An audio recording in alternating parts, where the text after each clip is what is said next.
Meet Jan and find out how he worked his way as a digital nomad to buy his dreamboat. Starting off on a simple and seaworthy Laurin 32, he sailed it from Germany to Portugal. He spent the lockdown with Riley, Elayna and Lenny from Sailing La Vagabond and working on his first online business selling boat electronics online. He has now set up a second online business together with Nigel Calder, the god of boat mechanics and electrics, where they provide online courses on boat electronics and diesel engines. By living a simple sailor's life and working hard as a digital nomad, he has now saved up enough to buy his dreamboat, a Malo 39 built in 2002. After a quick refit to get the boat ready again, he's enjoying the Mediterranean Sea and looking for new adventures and to grow his online businesses. Let's have a look at his dreamboat and how he created his dream job on board. I actually just bought her, so I bought her this winter and have been doing some maintenance, some preparation. We overhauled the teak deck and now I'm actually sailing to my old boat to get my things moved, because right now I only have like basically a little backpack and a few boxes that I sent, and all my belongings are still on my old boat, which was my home for 4 years. So I'm in the process of moving, and then in the process of basically I already found a buyer, but I'm gonna sell and hand over the old boat to a new loving owner, and then we'll see. I'm gonna explore a bit more Greece and enjoy this new beautiful boat. That's amazing. And why did you choose for the Malo? Well, I think there's like a few boats that are or a few boatyards that are known for like very high quality production, and Malo is one of them. And she's a Swedish boat, which is also something my old boat was Swedish as well, and I just like this kind of Scandinavian look inside with a lot of like mahogany, varnished mahogany wood, and this kind of style of boats. And yeah, then I also, of course, when I was looking for boats, I looked at so many different options, and I actually found this one for a very good price. And some people who also own Malos, actually my co-founder for my business, he has a Malo and is really happy with it, and he said, yeah, go for it, you can't do much wrong with it. So now I'm here, and so far I don't regret it. I think it's it's fantastic. You're still happy with your choices? Yeah, yes. She sails so good. I mean, it's on the other hand, it's also like it's a massive upgrade in comfort compared to my old boat, which was a 32 foot and a double ender, so not much space. I didn't even have standing headroom, no running water, and then now having like all this comfort, especially below deck, it's kind of nice as well. Yeah, it looks amazing. So yeah, can you give me a short tour around? Of course. Like on the outside? And yeah, then, sure. Yeah, afterwards we'll go inside. Of course, yeah. So here you see the teak deck. It was actually pretty bad condition when I bought the boat, because it has been outside in the Mediterranean sun for 12 years.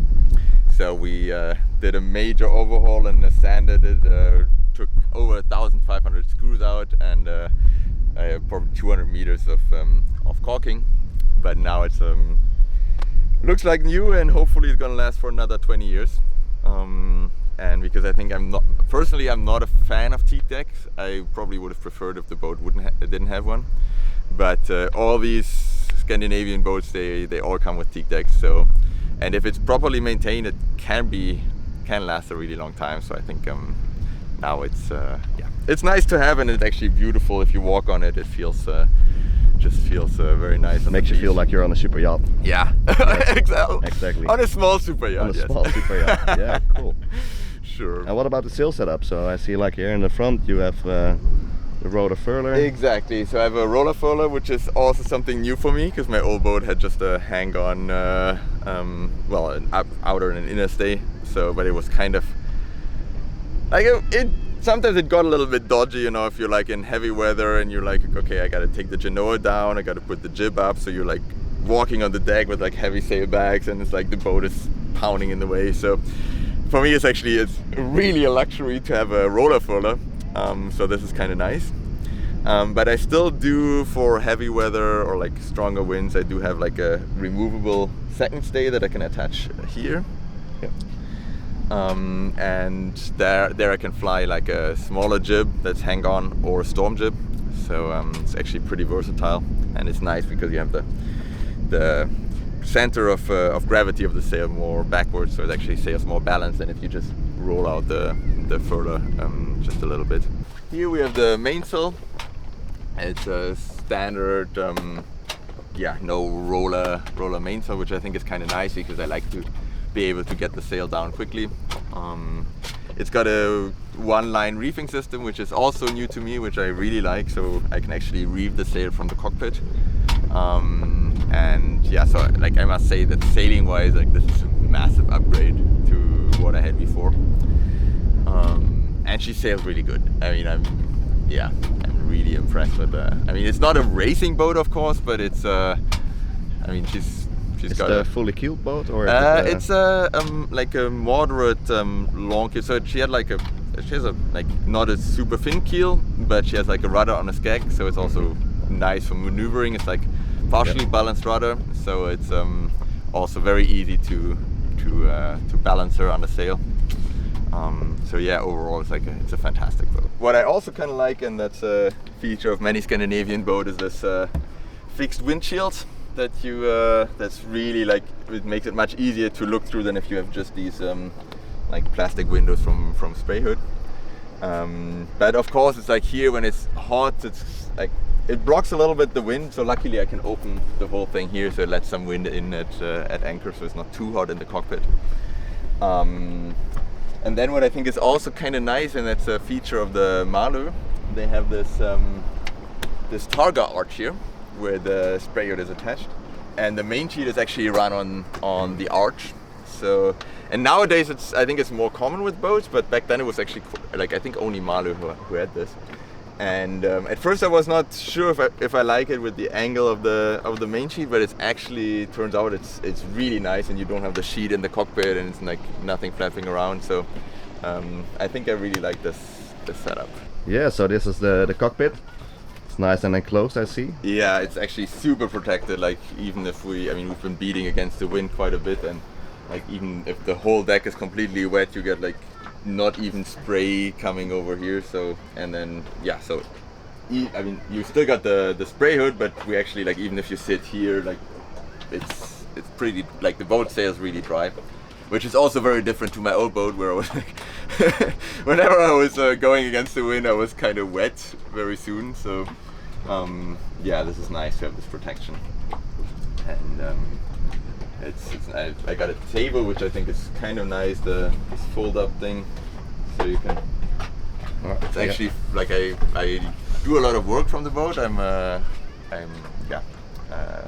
working as a digital nomad, so it's kind of nice to have an outside area where it's like a nice office in the shade, because down below it gets a little bit hot. I still have an office that I built down below, but it's nice to have this.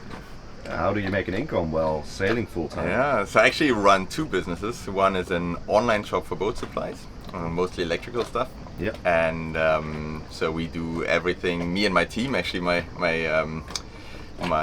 other people on the team are actually also liveaboards. One of them is in the Caribbean right now. The other ones are also sailing in Greece. And so we do everything besides the shipping, which does a wholesale company in Germany for us. So this is kind of nice because it's basically, whatever we sell, we actually, with most stuff we have seen it already or we've used it ourselves, so it's kind of a nice addition to our lifestyle. And the other business is an online course platform that I run together with Nigel Calder. He's a kind of well-known author for technical books about technical stuff on boats. And there we do online courses. We have now 2 courses on electrical systems, and we're now just getting started recording for a diesel engine course. And this is something it's been really rewarding for me. We got so much nice feedback. I learn a lot working with Nigel Calder, of course. It's fantastic. And it's also a lot of fun. I like teaching. I used to work at a university before and was doing a PhD and was teaching there.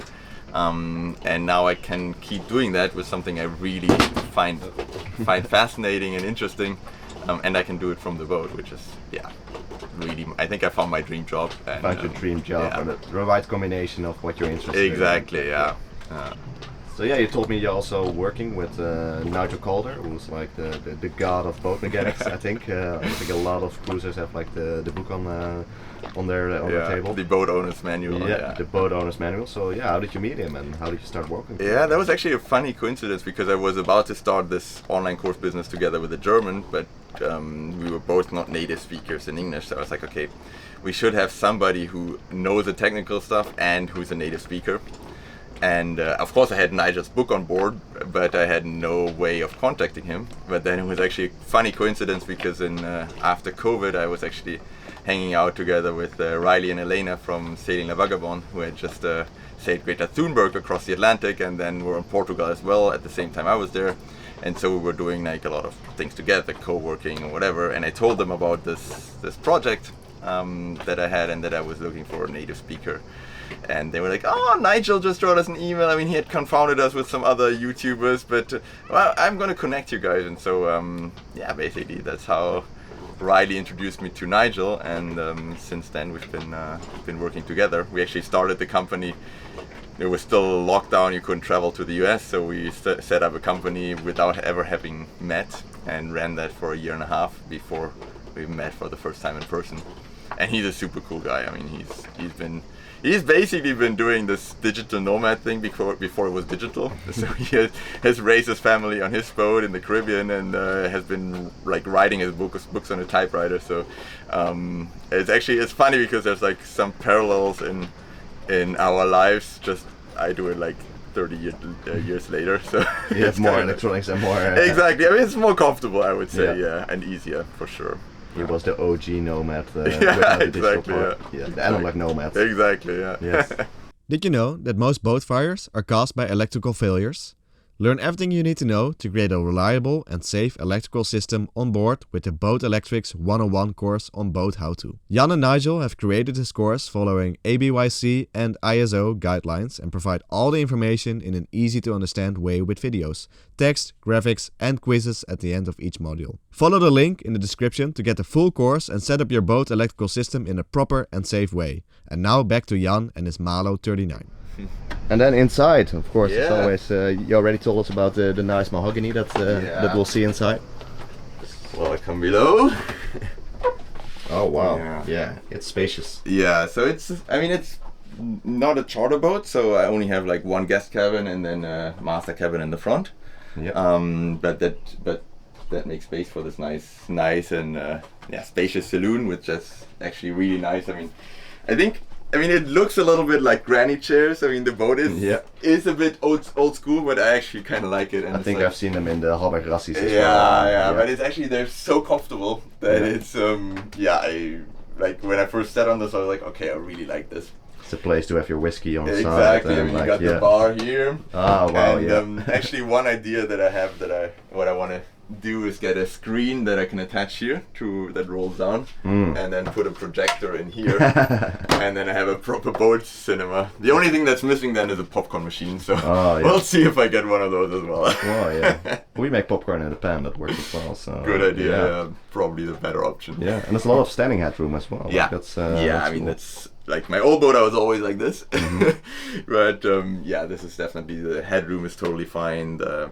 The bunks are long enough for people like me. I think if you're below, like, let's say 7 feet, the boat should be big enough for you. So really nice, nice setup. And here we have the galley. Yeah, so the galley is also, I really like it because it's like, I mean, with 2 people working here, it gets a little bit cramped, but it's still plenty of counter space. I can put even something here on the sink. Then of course a fridge. The stove is under here, and then of course you got like all space for the dishes and the usual stuff. And of course the net for the fruit. Yes. Yeah, fruit hammock, exactly.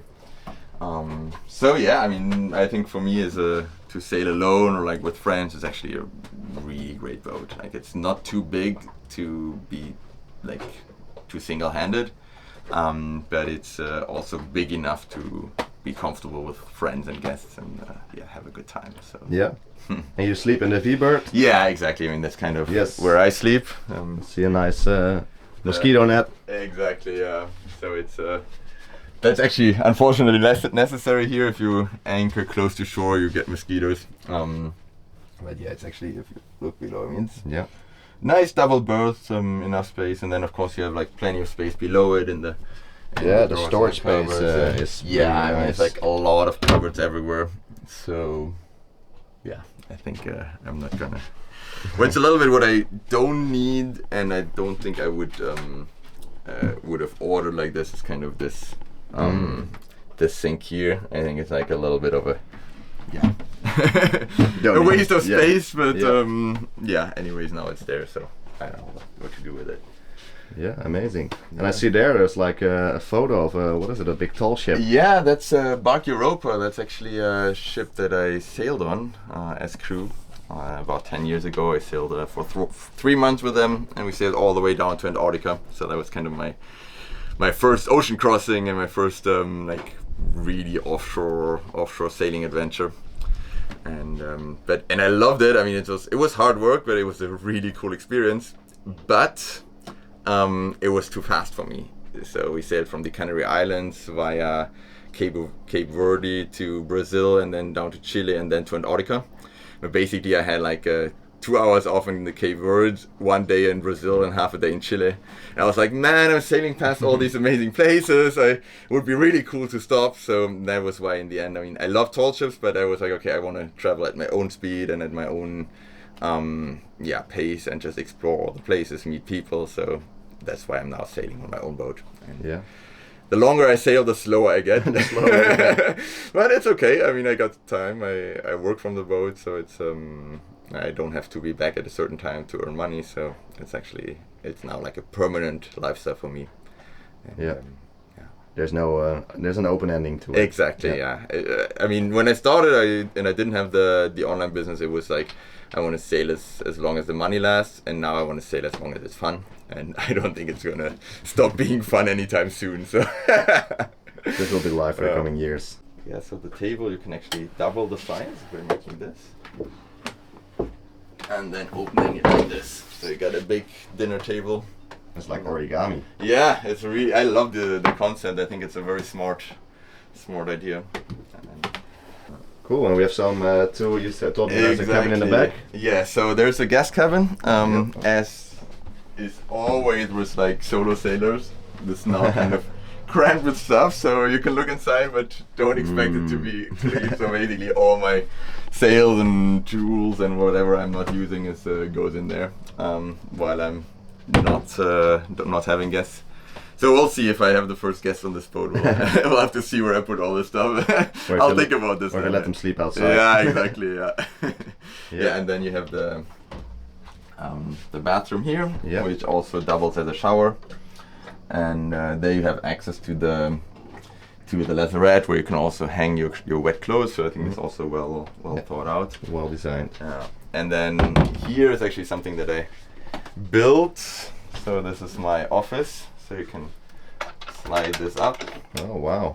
And put this down, and then you got a nice setup with a double screen for video editing and this kind of stuff. So this is something right now it's a bit too hot to be below deck for working. So it's That's a very smart design with the flip-up screen like this. Yeah.